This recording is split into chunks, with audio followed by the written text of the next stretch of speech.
അസ്സലാമു അലൈക്കും. Welcome back to our channel. നമ്മുടെ പുതിയൊരു വീഡിയോയിലേക്ക് എല്ലാ കൂട്ടുകാർക്കും സ്വാഗതം. എല്ലാ കൂട്ടുകാർക്കും സുഖമാണെന്ന് വിചാരിക്കുന്നു. അൽഹംദുലില്ലാ, ഞങ്ങൾക്കും സുഖമാണ്. അപ്പോൾ ഇന്നത്തെ നമ്മളെ വീഡിയോ ഒരു കുഞ്ഞു വീഡിയോ ആണ് കേട്ടോ. ഇന്ന് നല്ല അടിപൊളി ഒരു ഇഫ്താർ സ്നാക്സിൻ്റെ റെസിപ്പിയൊക്കെ ഇൻക്ലൂഡ് ആക്കിയിട്ടുണ്ട്. പെട്ടെന്ന് ഉണ്ടാക്കാൻ പറ്റിയിട്ടുള്ള സ്നാക്സ് ആണ് കേട്ടോ. അപ്പോൾ നിങ്ങൾ വീഡിയോ സ്കിപ്പ് ചെയ്യാതെ തന്നെ ഒന്ന് കണ്ടുവെക്കുക. വീഡിയോ കാണുമ്പോൾ ഇഷ്ടപ്പെടുകയാണെങ്കിൽ ലൈക്ക് ചെയ്യാൻ മറന്നു പോകരുത്. അതേപോലെ തന്നെ നമ്മളെ വീഡിയോനെ കുറിച്ചിട്ടുള്ള നിങ്ങളുടെ അഭിപ്രായങ്ങൾ കമൻറ്റ് ചെയ്യാനൊന്നും മറക്കരുത്. അപ്പോൾ നമുക്ക് വീഡിയോ കണ്ടു നോക്കാം. അപ്പോൾ ഇതാ നമ്മൾ നോമ്പ് തുറക്കുന്ന സമയത്ത് കഴിക്കാൻ ഉണ്ടാക്കുന്നത് ചക്കക്കൂട്ടാനും ബീഫുമാണ് കേട്ടോ. അപ്പോൾ ബീഫ് ഞാനത് അവിടെ കുക്കറിൽ അടുപ്പത്ത് വെച്ചിട്ടുണ്ട്. പിന്നെ അതേപോലെ തന്നെ കുറച്ച് ചോറും വെച്ചിട്ടുണ്ട്. ചോറ് ഗ്യാസ്മേൽ വെച്ചിട്ട് ഇങ്ങനെ ഇതാ വാർക്കാനായിട്ട് വെച്ചിട്ടുണ്ട്. ഇനി നമുക്ക് സ്നാക്സ് ഉണ്ടാക്കാനുള്ള മാവ് റെഡിയാക്കി എടുക്കാം. അപ്പോൾ ഇതാ ഞാനൊരു പാത്രത്തേക്ക് കുറച്ച് മൈദ ചേർത്ത് കൊടുക്കുന്നുണ്ട്. ഒരു കപ്പോളം മൈദ ചേർത്ത് കൊടുക്കുന്നുണ്ട്. ഇനി നമുക്കിതിലേക്ക് മധുരത്തിന് ആവശ്യമായിട്ടുള്ള പഞ്ചസാര ചേർത്ത് കൊടുക്കുക. അപ്പോൾ ഞാനിതാ ഒരു 2-3 സ്പൂൺ പഞ്ചസാര ചേർത്തിട്ടുണ്ട്. മധുരമൊക്കെ നമ്മളെ ഇഷ്ടത്തിനനുസരിച്ചിട്ട് ചേർക്കാം കേട്ടോ. ചിലർക്ക് നല്ല മധുരം വേണ്ടി വരും, ചിലർക്ക് മധുരം കുറച്ച് മതിയാവും. അപ്പോൾ അതൊക്കെ നമ്മളെ ഇഷ്ടത്തിനനുസരിച്ചിട്ട് ചേർക്കുക. പിന്നെ അതിലേക്ക് ഒരു ചെറിയൊരു കളറ് കിട്ടാൻ വേണ്ടി കുറച്ച് മഞ്ഞൾപ്പൊടിയും ചേർത്ത് കൊടുത്തിട്ടുണ്ട്. അതേപോലെ തന്നെ ഒരു പിഞ്ച് അപ്പസോഡ ചേർത്ത് കൊടുത്തിട്ടുണ്ട്. പിന്നെ ആവശ്യത്തിന് ഉപ്പും ചേർത്ത് കൊടുത്തിട്ടുണ്ട്. മധുരം ഒന്ന് ബാലൻസ് ചെയ്യാൻ വേണ്ടിയിട്ട് കേട്ടോ. കുറച്ച് ഉപ്പേ ചേർത്തിട്ടുള്ളൂ. പിന്നെ ഇതിലേക്ക് പിന്നെ കുറേശ്ശെ വെള്ളം ഒഴിച്ചിട്ട് ഇതേപോലെ ഒന്ന് മാവ് റെഡിയാക്കി എടുത്തിട്ടുണ്ട്. കൈ കൊണ്ട് കുഴച്ചെടുത്തിട്ട് കേട്ടോ. നമ്മൾ പഴംപൊരിക്കൊക്കെ മാവ് ഉണ്ടാക്കൂലേ, ആ ഒരു രീതിയിൽ. ഇനിയിപ്പോൾ നമുക്ക് അടുത്ത വീട്ടിൽ നിന്ന് ഒരു ചക്ക കിട്ടിയിട്ടുണ്ട്. ഇനി അപ്പോൾ ഇന്ന് ചക്കക്കൂട്ട ഉണ്ടാക്കാൻ വല്ലാത്തൊരു പൂതിട്ടത് കണ്ടപ്പോൾ ഒരു ചക്കയല്ല, ഒരു ചക്കൻ്റെ കഷ്ണം കേട്ടോ. പിന്നെ അപ്പോൾ ഇന്ന് ചക്ക കൂട്ടാനും ബീഫൊക്കെ ഇട്ടിട്ട് അങ്ങനെ ഉണ്ടാക്കാമെന്ന് വിചാരിച്ചു. നമ്മൾ ഇറച്ചിയും പുളിയൊക്കെ വെക്കൂലേ, ആ ഒരു രീതിയിൽ. പിന്നെ ചക്ക കൂട്ടാൻ വെക്കണതൊക്കെ എനിക്കിഷ്ടമാണ്. പക്ഷേ എന്താ അറിയോ, ഇതിങ്ങനെ എത്തണതൊക്കെ ഉണ്ടല്ലോ, അതൊക്കെ കുറച്ച് ഗതികേടാണ് കേട്ടോ. അപ്പോൾ എന്തായാലും ഞാൻ ഒരു വാഴൻ്റെലൊക്കെ വെട്ടിക്കൊണ്ട് വന്നിട്ട് അയക്കാണ് ഇപ്പോൾ ചക്ക വെച്ച് കൊടുത്തിട്ടുള്ളത്. ഇല്ലെങ്കിൽ ഇപ്പോൾ കൗണ്ടർ ടോപ്പ് മേലെ ആകെ വളഞ്ഞേക്കാരം. പിന്നെ എൻ്റെ സൗണ്ട് പിന്നെയും കുറച്ച് അടച്ചിക്കണം കേട്ടോ. കുറച്ചല്ല, നല്ലോണം അടച്ചിക്കണം. ഞാൻ ഇപ്പോൾ കുറച്ച് ദിവസമായിട്ട് അങ്ങനെ തണുത്ത വെള്ളമൊന്നും വല്ലാതെ കുടിക്കലില്ല. എന്നാലും ഒരു ചെറിയ പാകത്തിനുള്ള തണുപ്പൊക്കെ ആയിട്ടാണ് ജ്യൂസൊക്കെ ഉണ്ടാക്കൽ. ഇപ്പോൾ ഇന്നലത്തെ ജ്യൂസിന് കുറച്ച് തണുപ്പ് കൂടിയെന്ന് തോന്നുന്നുണ്ട്. അപ്പോൾ ഇന്ന് രാവിലെ ഇപ്പോൾ ഇത് വോയിസ് കൊടുക്കാൻ നോക്കുമ്പോഴാണ് സൗണ്ട് പോയത് ഞാൻ അറിയണത് തന്നെ. ഇനി 2 ദിവസം വെറും ചൂടുള്ള വെള്ളം കുടിക്കുള്ളൂ കേട്ടോ. പിന്നെ അത് മാറി വരുമ്പോൾ പിന്നെ അതേപോലെ തന്നെ തണുത്ത വെള്ളം കുടിച്ച് തുടങ്ങും. അങ്ങനെ പിന്നെയും സൗണ്ട് പോവും. അങ്ങനെയാണ് ഇപ്പോൾ പോയിക്കൊണ്ട് നിൽക്കുന്നത്. കുട്ടികളാണെങ്കിൽ ഓലെ നമ്മൾ ചീത്ത അറിഞ്ഞിട്ട് വെക്കൂലല്ലേ. എനിക്കും ചീത്തയൊക്കെ കിട്ടും കേട്ടോ. ബാബുവിൻ്റെ അടുത്തുനിന്ന് എനിക്ക് ചൂടുവെള്ളം കുടിച്ചൂടെ എന്നൊക്കെ പറഞ്ഞിട്ട് അങ്ങനെ പറയും. സൗണ്ട് കേൾക്കുമ്പോൾ എന്തോ പോലെ തോന്നുകയാണെന്നൊക്കെ പറയും. അപ്പോൾ എന്തായാലും ഇന്നത്തെ വീഡിയോ അങ്ങനെ ഇടട്ടെ. ഇനിയിപ്പോൾ നാളേക്കൊക്കെ സൗണ്ടൊക്കെ റെഡിയാവുമെന്ന് വിചാരിക്കാം. അങ്ങനെ കുറച്ച് നേരം ചക്കമ്മലൊക്കെ മല്ലിക്കെട്ടി ചക്കതാ ഞാൻ അരിഞ്ഞെടുത്തിട്ടുണ്ട്. അപ്പോൾ മഞ്ജുമോളും ഉണ്ടായിട്ട് എൻ്റെ കൂടെ. മഞ്ജുമോളും പിന്നെ ചോളയൊക്കെ എരിഞ്ഞെന്ന് അങ്ങനെ വേഗം ചക്കയൊക്കെ അരിഞ്ഞെടുത്തു. പിന്നെ നമ്മൾ ഐഫക്കുട്ടിൻ്റെ പണി കണ്ടങ്ങൾ കുറച്ച് ചാമ്പൊക്കെ കിട്ടിയിട്ട് അടുത്ത വീട്ടിൽ നിന്ന് അത് വലിയൊരു ചെമ്പൊക്കെ ഇട്ടാണ്ട് കഴുകി എന്താ പറയുക സുർക്കിയിലിട്ട് വെക്കാനാണെന്ന് പറഞ്ഞാൽ അതിൻ്റെ കുരുവൊക്കെ കളഞ്ഞിരിക്കണം കേട്ടോ. ഇനിയിപ്പോൾ സ്കൂളൊക്കെ പൂട്ടിയില്ലേ, സ്കൂളും ഇല്ല മദ്രസും ഇല്ല. ഇനിയിപ്പോൾ ഇങ്ങനെയൊക്കെ ഓരോന്ന് കാട്ടിക്കൂട്ടിയാണ്ട് നേരം പോകണം. പിന്നെ ബീഫ് ഞാൻ കുക്കറിൽ വേവിക്കാൻ വെച്ചിട്ടുണ്ടായിനല്ലോ. അപ്പോൾ ബീഫൊക്കെ ഞാൻ കുക്കറൊക്കെ തുറന്ന് നോക്കിയപ്പോൾ വെന്തിട്ടുണ്ടായിനി. അപ്പോൾ കുറച്ച് ബീഫ് ഞാൻ ഇതിൽ നിന്ന് എടുക്കുന്നുണ്ട്.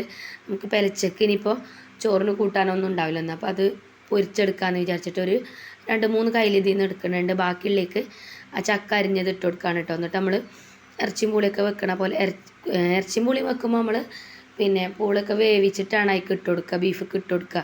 ഇതിപ്പോൾ ഞാൻ ചക്ക വേവിച്ചിട്ടൊന്നുമില്ല കേട്ടോ. ചക്ക തീക്കന്നെ ഇട്ടാണ്ട് ഇങ്ങനെ വേവിച്ചെടുക്കുകയാണ്. കുറച്ച് വെള്ളമുണ്ട് ബീഫിൽ. ഇനിയിപ്പോൾ ഇത് വേവാൻ ആവശ്യമായിട്ട് നമുക്ക് കുറച്ചും കൂടെ വെള്ളം ഒഴിച്ചു കൊടുക്കുക. പിന്നെ ഇതിക്ക് വേറെ ഒന്നും ഇപ്പോൾ ചേർക്കണില്ല കേട്ടോ. നമ്മളെ ബീഫിൽ തന്നെ ഉണ്ടാവും മസാല അത്യാവശ്യം. പിന്നെ അതിക്ക് ഞാൻ അത്യാവശ്യം മസാലയൊക്കെ ഇട്ടിട്ടുണ്ട്. മുളക് പൊടി, മഞ്ഞൾപ്പൊടി, മല്ലിപ്പൊടിയൊക്കെ ഇട്ടിക്കണം. ഇനിയിപ്പോൾ ചക്കിക്കും കൂടെ ചേർത്ത് കൊടുക്കുമ്പോൾ ചിലപ്പോൾ അതിൻ്റെ ആ മസാലൻ്റെ കുത്തലുണ്ടാവും. അപ്പോൾ ഞാൻ അതിലേക്ക് ഇട്ടിട്ടില്ല കേട്ടോ ഒന്നും. ഈ ചക്കിക്ക് മാത്രമുള്ള കുറച്ച് ഉപ്പും ചേർത്ത് കൊടുക്കുന്നുണ്ട്. അതേപോലെ തന്നെ ഒരു ഗ്ലാസ് വെള്ളം ഒഴിച്ചിട്ട് നമുക്കിത് കുക്കർ അടച്ചിട്ട് ഒരു 2-3 വിസിലടുപ്പിച്ചിട്ട് വേവിച്ചെടുക്കാം. പിന്നെ ചക്കക്ക് കുറച്ചൊരു മൂപ്പ് കുറവുണ്ട് കേട്ടോ. നല്ലോണം മൂത്താലുള്ളൂ നല്ലോണം ഉടഞ്ഞ് വരും ചക്ക. ഇതിപ്പോൾ ഇനി ഉടയോ അല്ല എന്നും അറിയൂല. എന്തായാലും ഞാനിത് അടുപ്പത്ത് വെക്കുന്നുണ്ട്.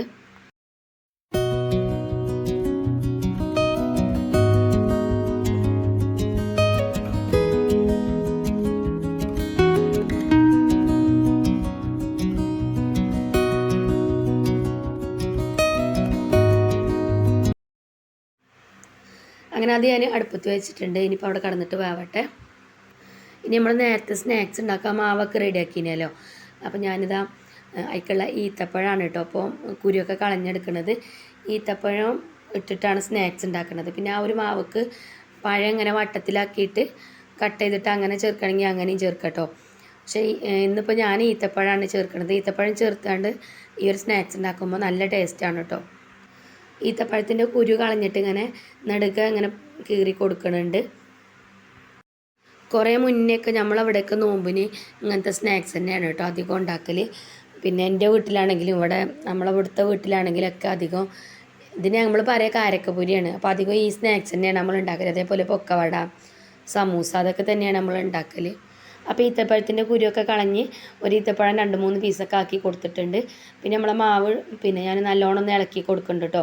മാവ് ഇതാ അപ്പോൾ പൊങ്ങി വന്നിട്ടുണ്ട്. ഇത് പിന്നെ കുറേ നേരം നമ്മൾ റെസ്റ്റ് ചെയ്യാൻ വെക്കേണ്ട ആവശ്യമൊന്നുമില്ല. നമ്മളിപ്പോൾ നേരത്തെ മാവ് റെഡിയാക്കി വെച്ചു. പിന്നെ ചക്കക്കൂട്ട ഉണ്ടാക്കാൻ നിന്നില്ലേ, ആ ചക്ക ഞാൻ കുറച്ച് നേരം പിടിച്ചിരിക്കണം കേട്ടോ. അപ്പോൾ അത്രയും നേരം അതൊന്ന് റെസ്റ്റായി വന്നും ചെയ്തു. റെസ്റ്റ് ചെയ്യാൻ വെച്ചിട്ടില്ലെങ്കിലും കുഴപ്പമൊന്നുമില്ല കേട്ടോ. ഞാനിപ്പോൾ ലാസ്റ്റ് ഉണ്ടാക്കാമെന്ന് വിചാരിച്ച് അങ്ങനെ വെച്ചതാണ്. അപ്പോൾ നമ്മൾ അടുപ്പ് കത്തിച്ചിട്ട് അടുപ്പത്താണ് കേട്ടോ സ്നാക്സ് ഉണ്ടാക്കുന്നത്. പിന്നെ അടുപ്പ് കത്തിക്കാനൊന്നും ഇപ്പോൾ ഒരു പണിയില്ലല്ലേ.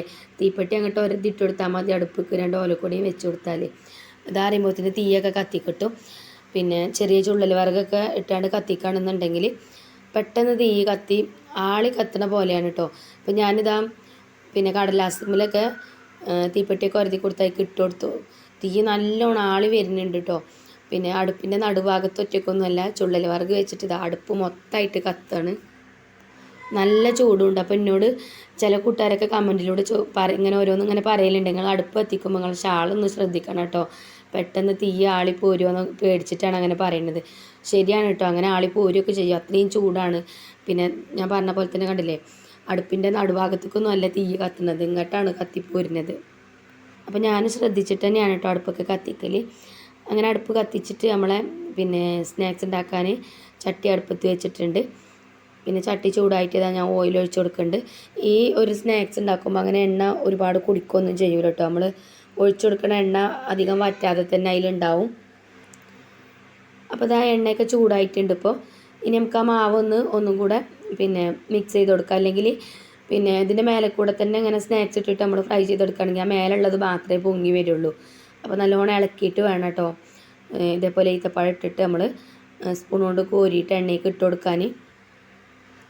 പിന്നെ ഞാൻ നേരത്തെ പറഞ്ഞ പോലെ തന്നെ പഴം ഇങ്ങനെ വട്ടത്തിലാക്കിയിട്ട് നുറുക്കിയിട്ട് അങ്ങനെ ചേർത്താണ്ട് പൊരിക്കണമെങ്കിൽ അങ്ങനെയും പൊരിക്കട്ടോ. ഈത്തപ്പഴം തന്നെ വേണമെന്നൊന്നുമില്ല. അല്ലെങ്കിൽ ബ്രെഡ് ഇങ്ങനെ ചെറിയ പീസാക്കിയിട്ട് കട്ട് ചെയ്തിട്ട് ബ്രെഡ് പൊരിച്ചെടുക്കണമെങ്കിൽ അങ്ങനെയും ചെയ്യാം കേട്ടോ. ഈ മാവ് കൊണ്ട് എന്ത് സ്നാക്സ് വേണമെങ്കിലും ഉണ്ടാക്കാം. അപ്പോൾ നമ്മുടെ എണ്ണ ഇതാ ചൂടായിട്ടുണ്ട്. ഇനി ഞാൻ പിന്നെ മാവക്ക് ഇതാ ഇതേപോലെ ഈത്തപ്പഴം പിന്നെ പൊളിച്ചെടുത്തതായി ഇട്ട് കൊടുത്തിട്ടുണ്ട്. ഇനി സ്പൂൺ കൊണ്ട് കോരി ഇങ്ങനെ ഇട്ട് കൊടുത്തിട്ടുണ്ട് കേട്ടോ. അപ്പോൾ നല്ല രീതിയിൽ തന്നെ പൊങ്ങി വരുന്നുണ്ട്.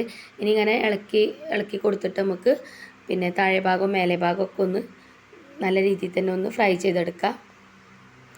അപ്പോൾ നമ്മളെ ഫസ്റ്റ് ട്രിപ്പ് ഇവിടെ റെഡി ആയിട്ടുണ്ട്. അത് ഞാനിതാ എണ്ണയിൽ നിന്ന് കോരി മാറ്റുന്നുണ്ട്. തിരിച്ചു മറിച്ചു ഇട്ടിട്ട് അങ്ങനെ ഇളക്കി കൊടുത്താൽ മതി, പെട്ടെന്ന് റെഡി ആയിക്കോട്ടു കേട്ടോ. പിന്നെ മൈദ അല്ലേ, വേഗം വെന്ത് കിട്ടും. നമ്മളിപ്പോൾ 1 കപ്പ് മൈദ അല്ലേ എടുത്തിട്ടുള്ളൂ, അതുകൊണ്ട് ഒരുപാട് സ്നാക്സ് ഉണ്ടാക്കിയിട്ടുണ്ട് കേട്ടോ. ഒരു പാത്രം നിറയെ സ്നാക്സ് കിട്ടിയിട്ടുണ്ട്. അപ്പോൾ നമ്മളെ ഈത്തപ്പഴം സ്നാക്സ് നിങ്ങൾക്ക് ഇഷ്ടമായിക്കണമെങ്കിൽ ഒന്ന് ട്രൈ ചെയ്ത് നോക്കുകൊണ്ട് കേട്ടോ. ഉണ്ടാക്കാത്ത ആൾക്കാർ, നമ്മളെ ഈ ഭാഗത്തൊക്കെ ഞാൻ പറഞ്ഞില്ലേ അധികം ആൾക്കാരും ഉണ്ടാക്കണത് തന്നെയാണ്.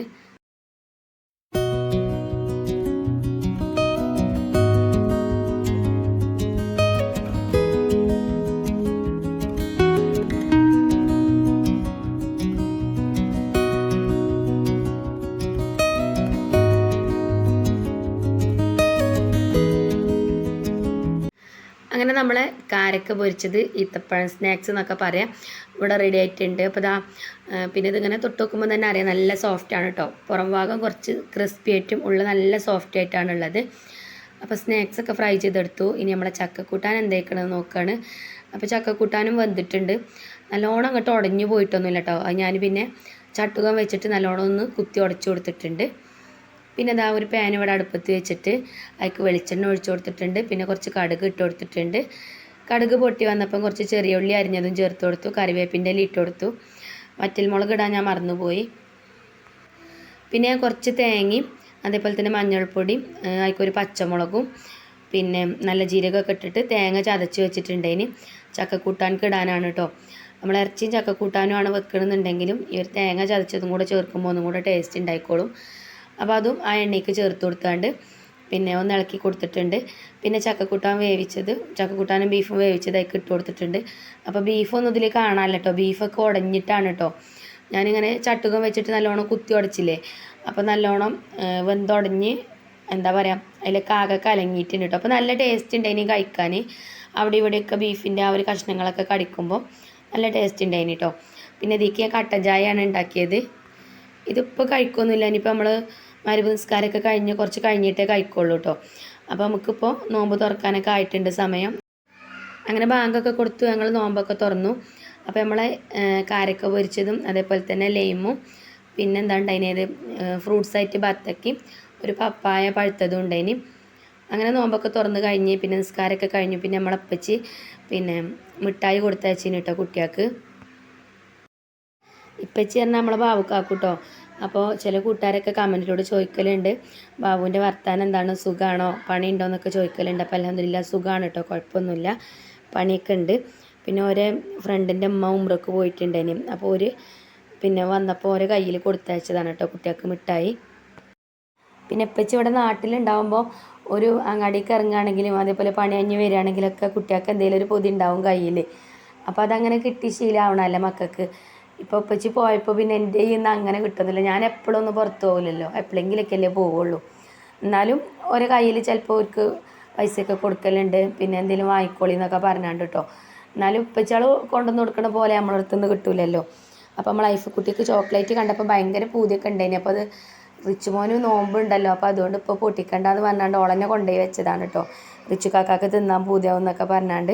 അങ്ങനെ പിന്നെ നോമ്പ് തുറന്നിട്ടാണ് ഞങ്ങൾ മിഠായിയൊക്കെ പൊട്ടിച്ചത്. ഇനിയിപ്പോൾ എല്ലാവർക്കും ഓരി വെച്ചിട്ട് എല്ലാവർക്കും കൊടുക്കും വേണം. അപ്പോൾ ഇന്നത്തെ വീഡിയോ അത്രയൊക്കെ തന്നെ ഉള്ളൂ. ഇന്നത്തെ വീഡിയോ ഇഷ്ടപ്പെട്ടിട്ടുണ്ടാവും എന്ന് വിചാരിക്കുന്നു. വീഡിയോ ഇഷ്ടമായിട്ടുണ്ടെങ്കിൽ ലൈക്ക് ചെയ്യുക. അതേപോലെ തന്നെ നമ്മളെ ചാനൽ സബ്സ്ക്രൈബ് ചെയ്യാതെ കാണുന്ന കൂട്ടുകാരുണ്ടെങ്കിൽ ഒന്ന് സബ്സ്ക്രൈബ് ചെയ്ത് സപ്പോർട്ട് ചെയ്യുക. പിന്നെ ഞങ്ങളെ ഫ്രണ്ട്സിൻ്റെ ഫാമിലിക്കൊക്കെ നമ്മളെ വീഡിയോ ഒന്ന് ഷെയർ ചെയ്ത് കൊടുക്കാനൊന്നും മറക്കരുത്. അപ്പോൾ ഇൻഷാ അല്ലാഹ് നമുക്ക് നല്ല അടിപൊളിയായിട്ടുള്ളൊരു വീഡിയോ ആയിട്ട് വീണ്ടും കാണാം.